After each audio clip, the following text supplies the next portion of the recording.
जब आप जन्नत के अपने महल के दरवाजे पर पहुंचते हैं, ये दरवाजा सिर्फ एक इमारत का नहीं होता। ये आपकी पूरी जिंदगी की मेहनत और सब्र का सिला होता है। दरवाजा आहिस्ता खुलता है और सामने वो नजर आती है जो अरसन से इसी लम्हे की मुंतजिर थी।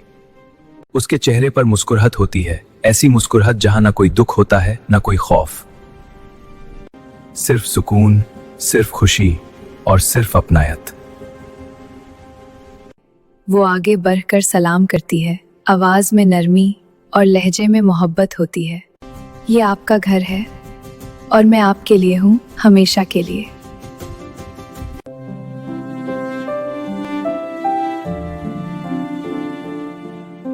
जैसे ही आप महल के अंदर कदम रखते हैं, दरवाजा बंद हो जाता है